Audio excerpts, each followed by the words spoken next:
There is a river in the south where a fish will break your jaw without ever meaning to. It weighs up to 40 pounds. It does not bite, it does not hunt, and it has no interest in you at all. It jumps 10 feet straight up when it hears an outboard motor, and if you happen to be sitting where it lands, moving at 20 miles per hour, it hits you like a cinder block thrown from a roof. Broken bones, concussions, back injuries, all from a fish that was only startled. But that is not even the strangest thing living in southern rivers. It is not close, because a river is not a lake. A lake sits still and lets you decide it is safe.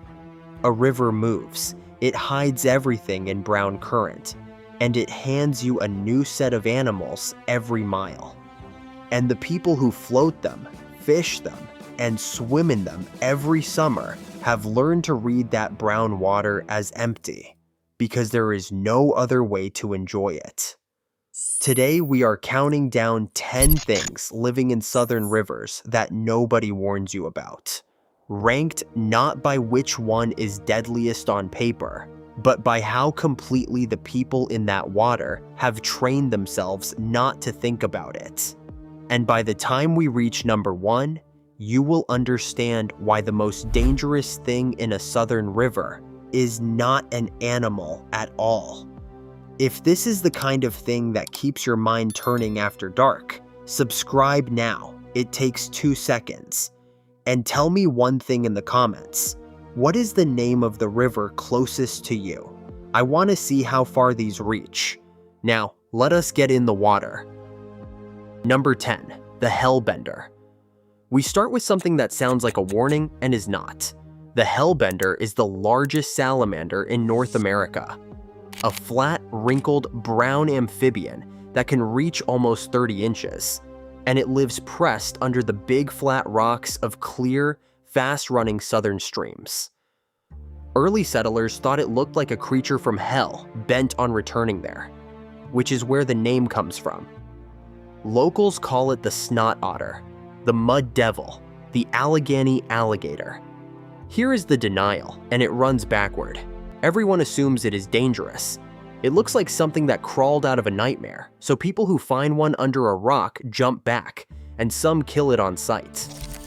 In truth, the Hellbender eats crayfish and wants nothing from you. The real danger is what it means. The Hellbender only lives in clean, well-oxygenated water, so where it disappears, the water has gone bad. Number 10 belongs to the number 10 monster that was never the threat, only the messenger. Number 9, the brown water snake. Now to the animal that gets mistaken for something else every single day. The brown water snake is not venomous. It lives all through southern rivers, and it climbs, basking on branches that hang out over the water, sometimes 20 feet up. When a boat passes underneath and startles it, the snake does the only thing it knows to do, which is drop straight down toward the water, and sometimes into the boat. The denial is the mix-up in both directions. People kill harmless brown water snakes constantly, mistaking them for cottonmouths, because both are thick and brown and sitting near the water. And that same habit works in reverse. When every dark snake gets called a harmless water snake, the actual venomous one gets waved off too. Number 9 goes to the animal that trained an entire region to guess wrong about snakes in both directions. Number 8, the flathead catfish. Now to a fish that is quietly taken over the rivers of the South. The flathead catfish is not the gentle bottom feeder people picture. It grows past 5 feet and over 100 pounds, and unlike most catfish, it does not scavenge. It stalks and it ambushes, live prey only, sitting in the undercut bank and the log jam and the deep hole waiting for something to swim past. The denial is the word catfish. It sounds slow, whiskered, harmless, a thing you catch and fry. But the flathead is the second largest catfish in North America, and where it has been introduced outside its native range, it has eaten out entire native fish populations. For a person, the danger is not the fish itself so much as where it lives. The same undercut bank and dark hole a hand goes into when a line snags. Number 8 belongs to the ambush predator, hiding behind the friendliest word in the river. Number 7. The silver carp. We are right at the halfway mark, and if you are still here, you are clearly someone who actually wants to know what is in that brown water. So hit subscribe if you have not yet, because from here, the list stops being something you can walk away from. This is the fish from the opening. The silver carp escaped from southern fish farms in the flooding of the early 1990s, and has since filled the Mississippi and its tributaries, the Ohio, the Tennessee, the Cumberland, in numbers that have to be seen to be believed. It is a filter feeder. It has no teeth worth mentioning. It has never attacked anyone in its life. And it has sent more southerners to the emergency room than most of the animals on this list combined. The silver carp panics at the sound of an outboard motor and launches up to 10 feet into the air. The Environmental Protection Agency lists the injuries plainly: cuts from fins, black eyes, broken bones, back injuries, concussions. Water skiing on some southern rivers has become genuinely dangerous because the fish jump behind the boat exactly where the skier is. The denial is total because nobody has a mental category for this. There is no way to be afraid of a vegetarian fish. Number 7 goes to the animal that hurts people every summer without ever intending to touch one. Number 6, the eastern copperhead. Now to the snake that bites more Americans than any other, and does it on the riverbank.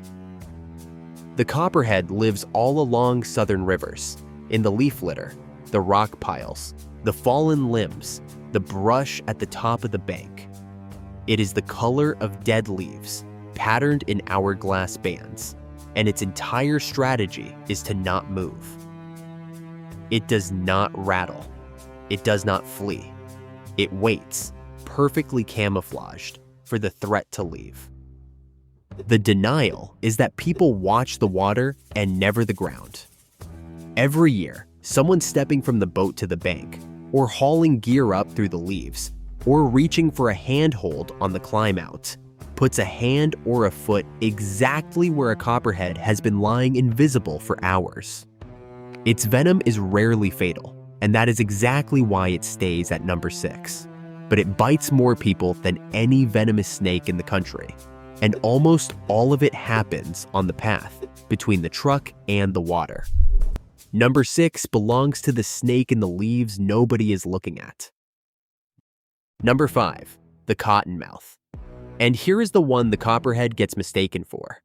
The cottonmouth is the only venomous water snake in the American South, thick-bodied and dark, patrolling the slow backwaters, the oxbows, and the swampy edges where the river spreads out and stops moving. It swims high, head up, and when it is cornered, it gapes to show the white cotton lining that names it. Its venom destroys blood cells and tissue, and a bite is a medical emergency. The denial is the wave of the hand we talked about at number 9. Every dark shape gets called a harmless water snake, because a southern river has so many snakes in it that fear is impractical. Most of the time, the wave of the hand is correct, but the cottonmouth is in the same slow water, and it will hold its ground when the harmless ones drop and swim away. Number 5 goes to the one snake that makes every other snake dangerous, because it is the reason you can never fully trust the guess. Number 4, the alligator gar. Stay in the current, because there is something down there older than the river itself. The alligator gar is one of the largest freshwater fish in North America, growing past 8 feet and 300 pounds, sheathed in hard diamond scales, with a long snout carrying 2 rows of needle teeth. One pulled from southern water measured over 8 feet and weighed 327 pounds. It has been here roughly 100 million years, which means it was swimming these rivers 35 million years before the last dinosaur died. The denial is the myth. It looks so much like a monster that people who see one surface assume it is a man-eater, and then learn there is no official record of an alligator gar ever attacking a person, and file the whole thing under exaggeration. But that reflex, monster turns out to be harmless, is exactly the reflex that gets someone hurt when the next big shape is a gator. Number 4 belongs to the living fossil that taught the South to shrug at wet surfaces. Number 3, the snapping turtle. Now to the animal sitting on the bottom of nearly every southern river. In water, people wade through without a thought. The common snapping turtle buries itself in the silt of the shallows with only its eyes above the mud, and it can pass 35 pounds. On land, it is slow and it knows it, which is why a cornered snapper lunges with its neck extended and its beak closing hard enough to take a finger. The denial is the word turtle. It is the cartoon, the gentle thing a child draws, the pet in a tank.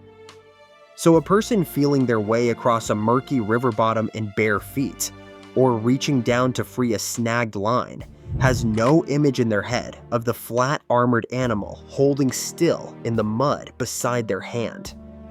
Bites are uncommon, which keeps it at number 3. But it is sitting in the exact water everyone walks through, hidden by the friendliest word in the river. Number 3 belongs to the animal we filed under, harmless, before we ever stepped in with it. Number 2, the American alligator. Now to the animal that actually is what the GAR only looks like, and understand why it sits at number 2 rather than the top. Alligators live in the lower reaches of southern rivers in enormous numbers, an adult passing 10 feet, holding at the surface like a waterlogged branch for hours at a time. It is the apex predator of this entire list, and it is the one animal here genuinely capable of killing a person. And they are moving. Historically, the gator belonged to the bottom third of the Mississippi, but confirmed animals have turned up far upriver, and states like Missouri and Illinois have pulled them out of public places repeatedly over the past decade. The denial is geographic. People a few hundred miles north of gator country float in fish with the flat certainty that this is not really the South, not gator water, while the animals keep appearing further up than the map says they should. Number 2 belongs to the predator quietly redrawing its own boundaries, and it is still not the thing most likely to kill you out here. Number 1, the current. Stay with me, because this is the honest answer, and everyone in the South already knows it. The most dangerous thing in a southern river has never been an animal. It is the moving water. Start with why every animal on this list works at all. You cannot see through a southern river, not 1 foot down. The Flathead in the undercut bank, the Cottonmouth in the backwater, the gator holding at the surface, every one of them is only dangerous because the brown water is a wall. But that same wall is hiding something with no eyes and no teeth. And it is the thing that actually does the killing. A river does not sit still and let you evaluate it. It looks calm on the surface while it moves hard underneath. It undercuts its own banks, so the ground you are standing on is hollow. It piles trees into strainers that let water through and hold everything else. It drops off from ankle deep to over your head in 1 step, and it rises without asking anyone. Every single year, the river drowns vastly more people than every animal on this list combined, and it does it to strong swimmers on beautiful afternoons, in water they had been in 100 times before. And here is what ties all 10 together. We spend the whole time in a southern river scanning for eyes and shapes and the flick of a tail, watching for the animals, because animals are a fear the mind knows how to hold. The current is not frightening. It is just the river. It is the reason you came. We did not stop seeing these things because they hid. The carp, the copperhead in the leaves, the gator drifting further north each decade, they never left. and looking would mean changing how we spend every summer. So here is what to carry out of the water with you. The brown surface of a southern river tells you nothing about what is holding beneath it. And the ease you felt floating there was never a fact about the water. It was only ever a decision not to look. If this is the kind of thing that keeps your mind turning after dark, subscribe and stay with the channel. And tell me in the comments, what is the river closest to you?